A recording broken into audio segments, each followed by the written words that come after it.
Coucou, c'est Gwen pour Effet Papillon. La dernière guidance de la semaine, celle de vendredi. Guidance générale, on ne garde que ce qui résonne. Pour une consultation privée, mes coordonnées sont sur mon site effetpapillonvoyance.com. Pour commencer, l'oracle des rêves, les connexions spirituelles. Si je n'oublie pas, si mon jeu veut bien s'exprimer. Pour voir un petit peu la tendance des énergies, on vibre. Alors des situations, des moments passés, des communications qui donnent des frissons, qui donnent des émotions. C'est un peu tout mélangé, ça peut être parfois un peu de peur, de la joie. Rien de très tranché, mais l'impression qu'on traverse un petit peu plein de choses à la fois, en termes d'émotions, et surtout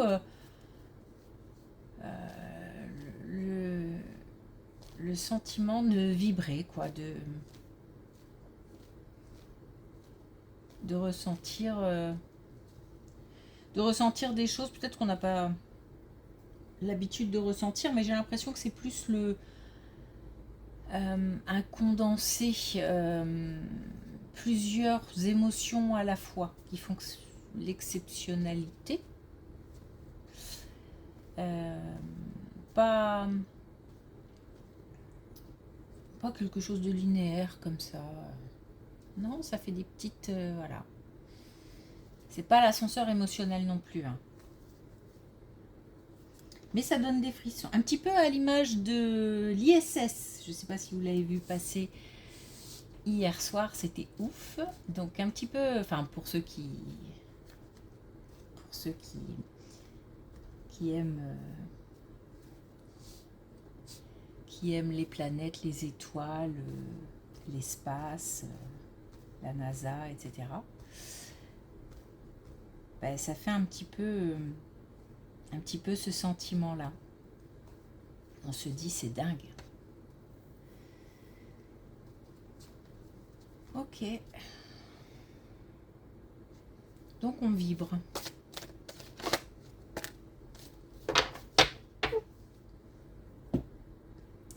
Alors on a l'influence, je découvre qui je suis pour prendre mes propres décisions.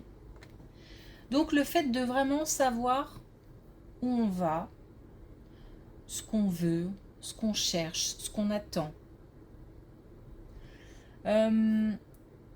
Un chemin introspectif qui a certainement été fait ou qui est en train de se faire. C'est l'idée de alors je vais le dire comme ça, mais c'est pas péjoratif, ne compter que sur soi, dans le sens où on assume, on prend ses responsabilités.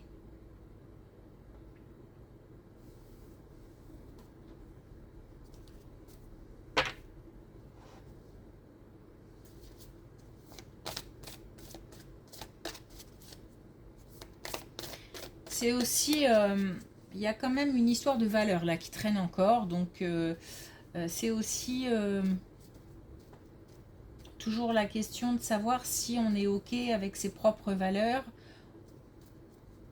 et si on est sur le bon chemin par rapport à ça.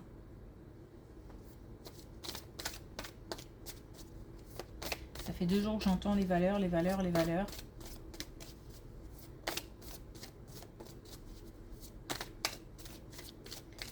Alors, est-ce qu'on a un message? C'est pas tombé. Allez.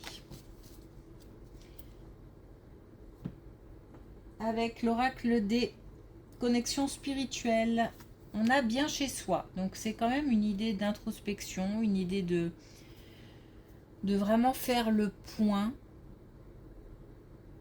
sur ce qu'on veut, sur ce qu'on vaut, entre guillemets.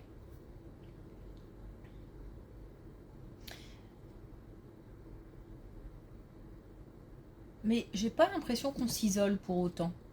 J'ai plus l'impression que c'est une réflexion calme, une réflexion on décide de prendre un temps pour soi pour se poser les bonnes questions, sans pour autant exclure les communications avec autrui, les sorties, il n'y a pas de...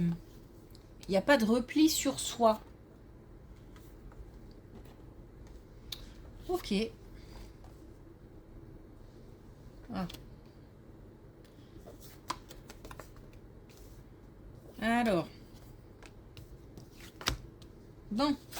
Une situation qui se reproduit dans le domaine sentimental ou qui s'est reproduite plusieurs fois.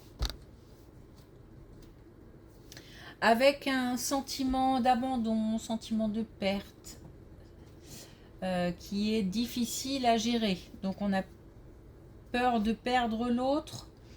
On a peur aussi peut-être de se perdre dans cette relation. On a peut-être perdu et ça a créé comme ça des craintes, des peurs. Par rapport à ça, j'ai envie de dire que c'est quelque chose qui évolue, qui se transforme. On est même bien avancé par rapport à ça. Puisqu'on a déjà de nouvelles idées qui émergent. Quand je dis de nouvelles idées, c'est plutôt de meilleures pensées, dans le sens pensée positive. On a compris certainement le pourquoi on ressent ce type de sentiment. Il se peut aussi qu'on soit celui ou celle qui allez, je dis qui abandonne, mais je fais exprès d'utiliser ce mot en rapport avec le sentiment d'abandon que peut ressentir l'autre. Donc qui ne va pas au bout des relations, ou qui freine. Bon, et bien par rapport à tous ces sentiments-là, toutes ces émotions-là, on a des choses qui se transforment et on a bien avancé sur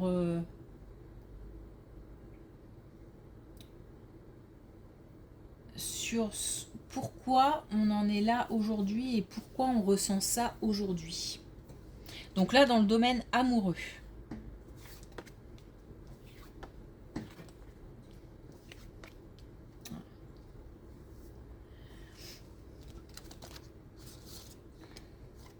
On nous parle de fin de cycle, on nous parle d'une rupture. On nous parle d'une rupture avec une famille. Donc on peut être justement sur le domaine amoureux et puis on quitte ou on est quitté.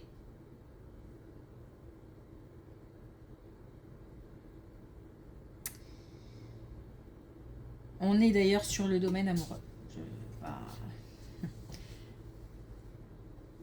Parce que j'allais dire aussi qu'on peut s'éloigner d'une famille, mais si c'est le cas, c'est vraiment une famille, les membres qui composent un foyer, pas une famille élargie.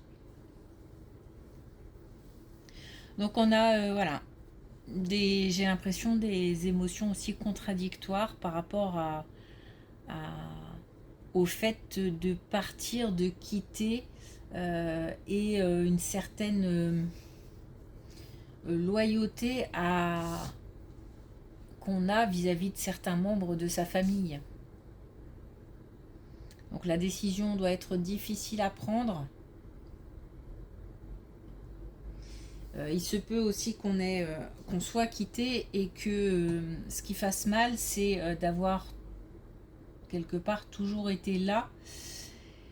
Et aujourd'hui, il n'y a pas de... peut-être pas de retour. Mais bon, après, il faut bien se dire que rester pour de mauvaises raisons, il n'y a pas... Il n'y a pas trop d'intérêt, si ce n'est éventuellement un intérêt matériel, un intérêt de confort. Et encore, c'est juste du confort matériel, j'ai envie de dire, parce que dans la tête, de rester quand on n'est pas bien, c'est compliqué. Bon voilà, on a clairement une fin de cycle, une fin de relation.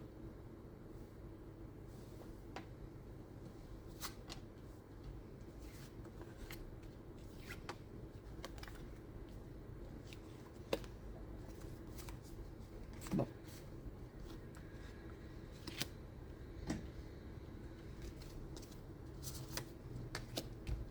Ok. Alors par rapport à cette fin de relation, l'étape suivante, c'est un mental plus léger. Donc là encore une fois, on a des paliers. Hein. Un mental plus léger et un engagement, peut-être même avec soi-même, pour décider d'avancer, de continuer le chemin, de toute façon maintenir le cap. C'est une question de survie. Donc c'est comme si de toute façon on était en mode peut-être même pilotage automatique parce que faut continuer à avancer, il faut rien lâcher. On ressent certainement des choses difficiles, que ce soit celui qui quitte ou celui qui est quitté, et c'est compliqué. Et il y a certainement des enfants dans l'histoire, puisque visiblement il n'y a pas que le couple qui compose le foyer. Par contre, ce qu'on nous dit, c'est que par rapport à cette étape-là, on a une belle protection. On a donc un mental plus léger, et certainement ce mental plus léger, c'est parce qu'on décide de mettre de côté, puisque là, il y a une prise de décision. Il y a une prise en main. C'est que donc on décide de mettre de côté certaines émotions pour pouvoir continuer à avancer. Comme si on n'avait plus envie de réfléchir en fait.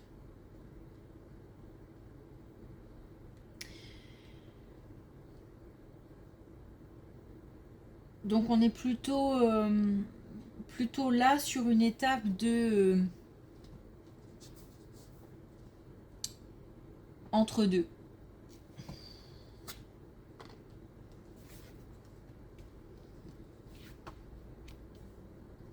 On a 2 fois les nouvelles.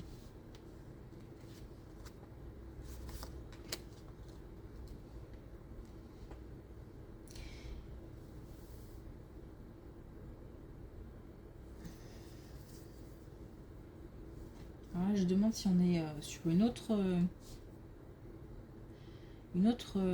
situation, j'ai pas l'impression.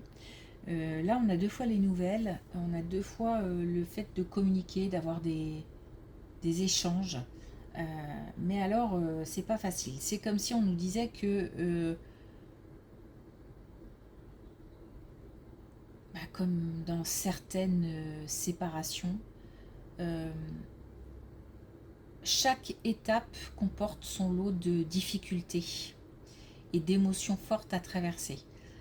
Quand on n'est plus bien et qu'on se pose des questions sur son couple, sur ses sentiments, etc., c'est déjà une première étape.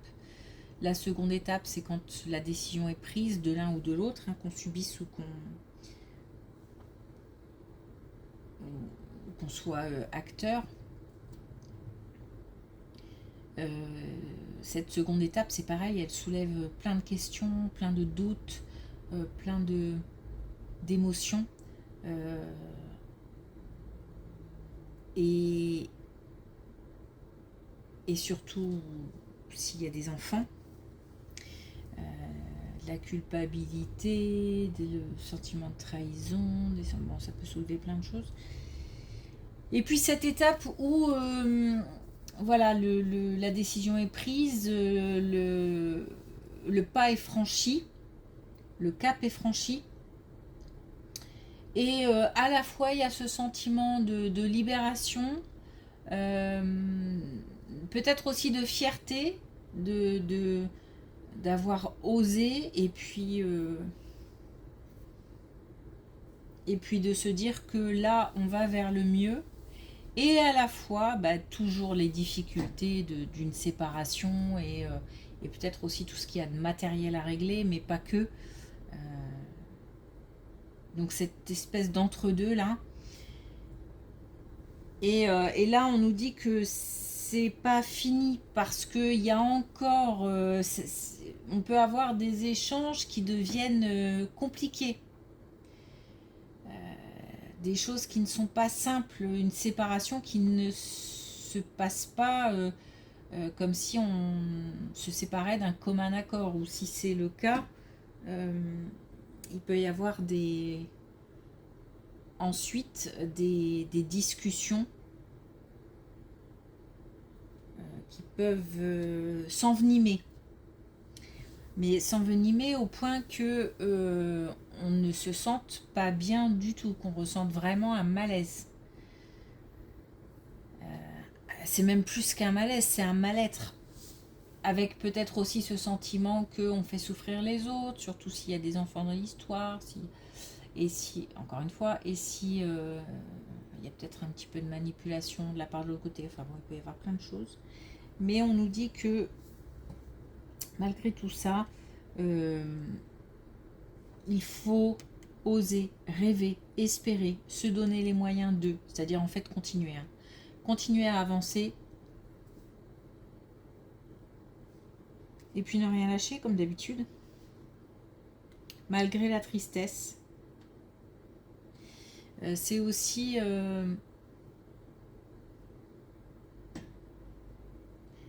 là où c'est difficile aussi, je pense, c'est entre faire valoir ses droits, c'est-à-dire faire preuve de fermeté dans certains échanges, mais à la fois faire preuve d'écoute. Et ça, je pense que l'équilibre ne doit pas être facile à trouver. Oh. Ok, alors c'est chouette parce que pour finir, wow, on a une belle... donc c'était bien une étape. Hein. Pour finir, on a une belle colonne avec de la réussite, avec beaucoup plus de légèreté dans le quotidien, dans les émotions. Le fait de se sentir passionné, le fait de peut-être que voilà, on se retrouve dans une, je vais le dire comme ça, nouvelle vie, et que ça amène plein de sentiments, plein d'envie, plein de motivation à faire tout un tas de choses parce que on a eu ce courage, parce que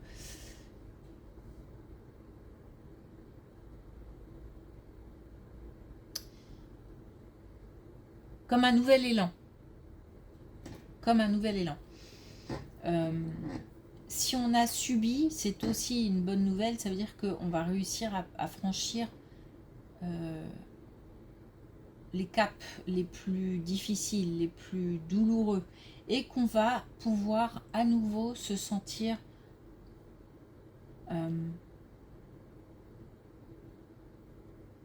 plus serein, moins en colère. Peut-être même qu'on va comprendre certaines choses. Et peut-être même finir par se dire, bon, bah, de toute façon, quand l'un des deux n'est plus là, que ce soit dans le cœur, que ce soit physiquement, que ce soit... bah, de toute façon, il n'y a pas... Il n'y a qu'à accepter. Et on a un retour à soi. Et on passe vraiment comme si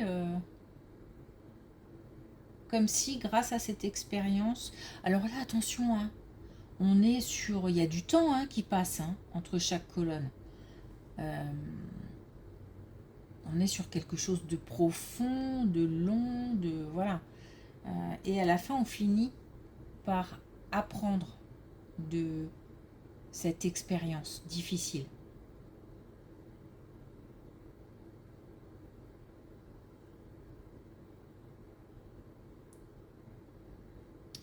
Ça fait beaucoup d'émotions, tout ça en fait. Ce que je disais tout à l'heure, ça fait un petit peu...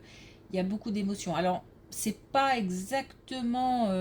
moi, ce que je ressens, c'est un peu plus de légèreté, plus de voilà, le fait de vibrer pour des choses, le fait. Mais en même temps, il y a quand même un mélange d'émotions qu'on retrouve ici version XXL quoi.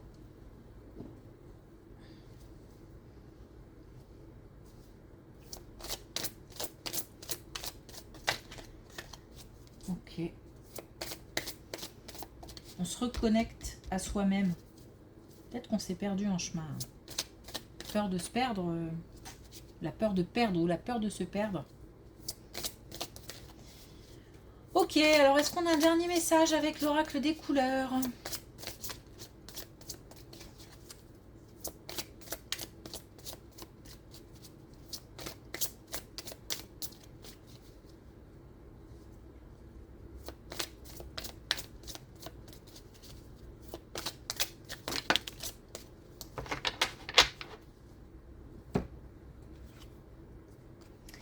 Alors on a le café effacé. Je réunis les gens autour de moi, je m'éclipse dans la danse de leurs mots et je les écoute. Donc on a quand même s'il y a un chemin introspectif qui est en train de se faire, on est quand même en communication, en contact avec l'extérieur. Et peut-être que justement ce côté, je suis peut-être un peu moins visible. Voilà. Un peu plus, justement, oui, dans l'observation, dans l'écoute, moins de mise en avant. Et c'est parce que à la fois, il se passe des choses à l'intérieur et à la fois à l'extérieur. Donc, il faut pouvoir faire le tri entre tout ça et connecter aussi tout ça.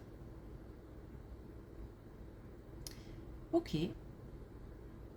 C'est intéressant. Bon, une seule situation aujourd'hui, situation amoureuse, et pas très heureuse, mais c'est comme ça. Ok, ben merci pour votre écoute. Je vous souhaite malgré tout une belle journée, un bon week-end, et on se retrouve lundi.